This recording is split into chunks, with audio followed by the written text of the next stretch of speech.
The following interaction involves three students, Anna, Brian, and Catherine. They are going to share their opinions about the book Princess Diana. It is a free discussion, and they can say whatever they like about the book. Well, has everyone read the book Princess Diana? Shall we talk about it then? Alright. Okay. Let's start by briefly going through the facts, shall we? That's a good idea. I read the book some time ago, so there are some parts I don't remember very well. I hope you still remember who the author is, Brian. Well, The book was written by Cherry Gilchrist, remember? Do you remember what the book is about, Brian? I think so. It's the life story of Lady Diana Spencer, who later became the Princess of Wales after her marriage to Prince Charles. The book tells us what the young Diana was like, how she was brought up, how she met Prince Charles, and then their fairy tale wedding that finally ended in divorce. There is also a part on the charity work she was involved in over the years, and the book ended with her death in a car crash in 1997. Do you like the book?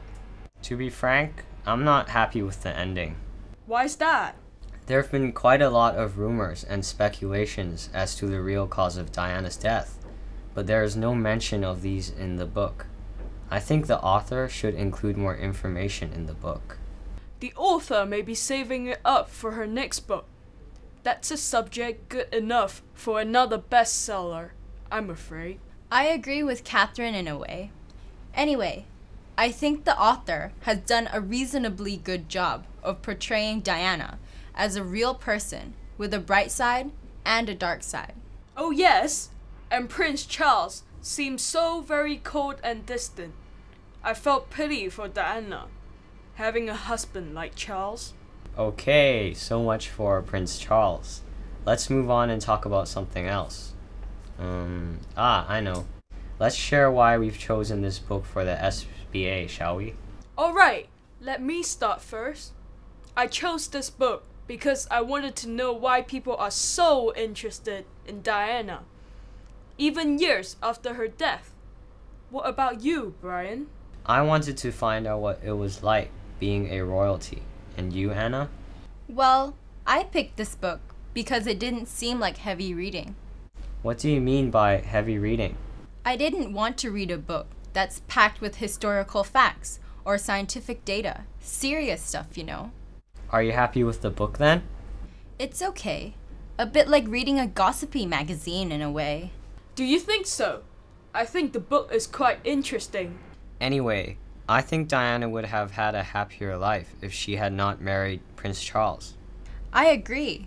But she was very happy, wasn't she, when she fell in love with her prince? It seems her happy times were short. Diana was soon to discover that Charles didn't really love her. If Diana had had the courage to call off her marriage, things would have been different. I think she was a coward in that matter.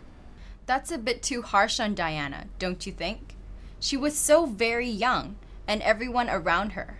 No, actually, the whole world, so to speak, were looking forward to their fairy tale wedding. I doubt you would have the guts to call it off if you had been Diana. You may be right. Anyway, Diana was rather unlucky to have a person like Charles as a husband. A selfish man, in my opinion. I feel the same way about Prince Charles. Diana's life story has taught me that money and privileges are no guarantee of happiness. Yes, that's a very good point. Well, I certainly don't fancy being Diana. Neither do I. But I do admire the way she went beyond herself to be useful to the many charitable causes she supported. Can you explain further?